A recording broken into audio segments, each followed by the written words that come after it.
Okay guys, so today we are looking at the Kia K5, a new model from the Kia line. Sorry, it's a lot of wind today, so I don't know exactly how much you're going to be able to hear from this. But here is the car. Looks pretty good. I think it's a take on the Audi A7 from Kia. I think what, 20 years later, you know, better later than never. Especially in this color, a slightly matte gray. It really inspired the A7, and instead of really complete A7 style, there's actually no hatchback here, but still heavily inspired. You can see here, you know, the long light bar all the way in the back. Or for example, that design element here, I tried to create something interesting in the back, a little bit like the A7 had done. It's a little bit more traditional, but you can see the roof slant still coming down. Again, Kia coming a long way. Everybody part painted, obviously.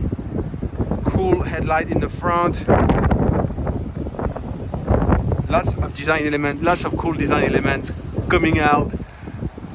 And that car is $30,000 because they spruced out the design, but the car is still very, very attractive.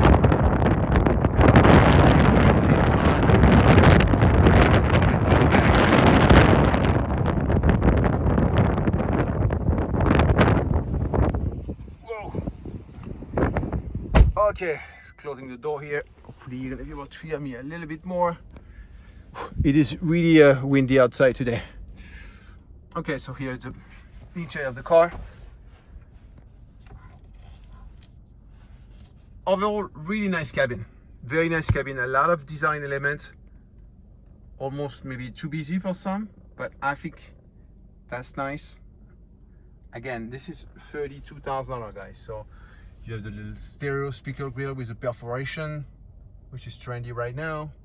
You have the stitching on the dashboard, the matte texture wood, start-stop button, of course,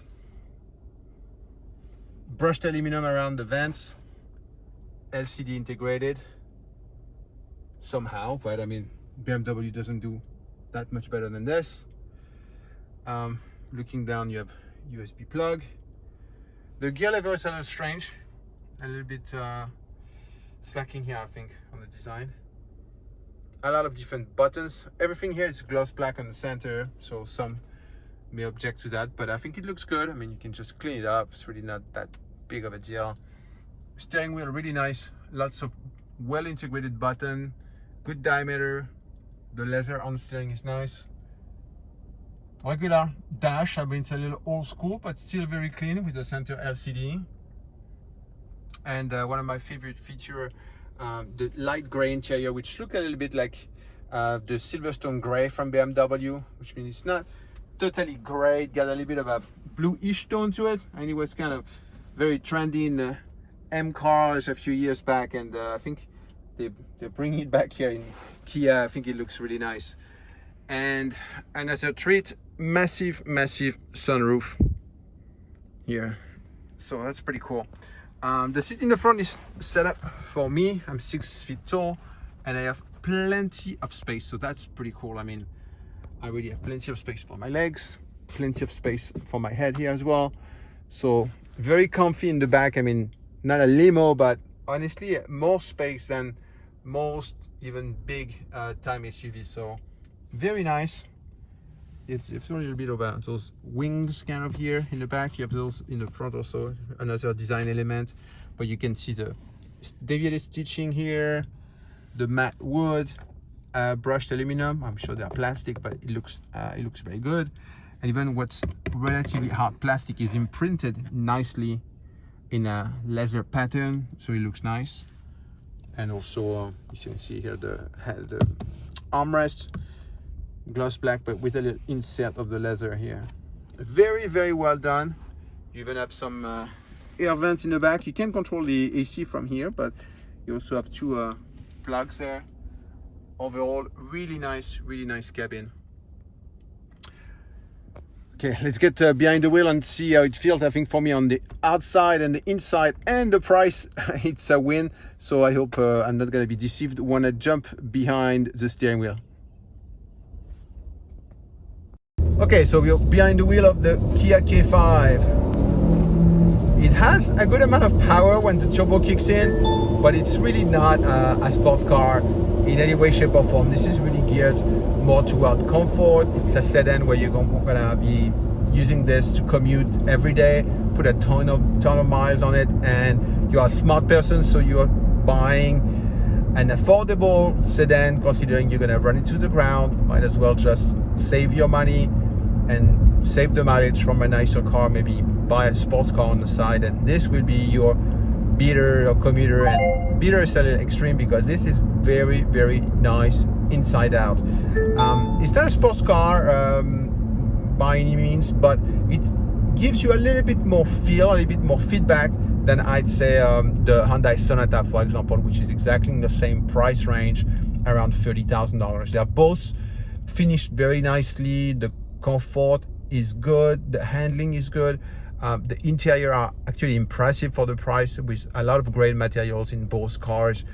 Woods, like everything is like fake wood, fake leather, fake everything, but they fake it so well that I don't even see why you would want to spend double in a German car unless you're really like into the better handling. And that's where those cars stop. They look as good as the German competition, but the handling is not there if you're a little bit more of an enthusiast and like to push your car a little bit more in the corners, and you want to have your steering staying, you know, nice and free. This is a front wheel drive car, turbocharged, so when you start accelerating and turning at the same time, you have some kind of weird feel in the steering, but I don't think any of the people buying this car will ever even feel that, because it's just gonna drive peacefully from their house to their work, and that will be perfectly good enough. I forgot what I wanted to say. Overall, I mean, a great car, a great effort from Kia. I think they're really bringing their product right on par with the Hyundai Sonata, which I think is the best sedan you can get.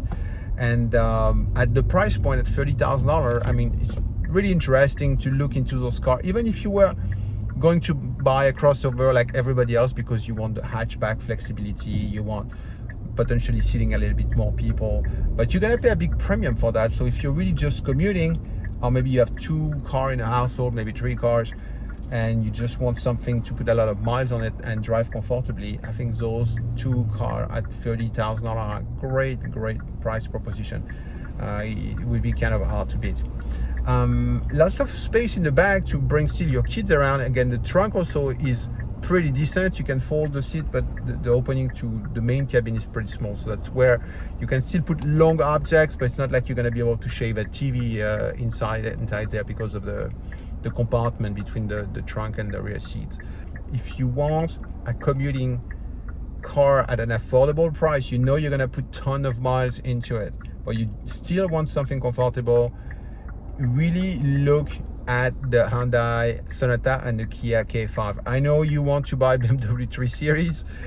It will be marginally better to drive, but if you're gonna put a lot of miles quickly in your car, maybe think about those alternatives and think about most of the driving you're gonna be doing, and I think those cars can really fit the bill nicely.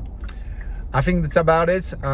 If you enjoyed the video, please smack the subscribe button and the like button as well. That will send more traffic, YouTube traffic, toward this video, and allow me to do more of them in the future. Thank you for watching. Bye bye.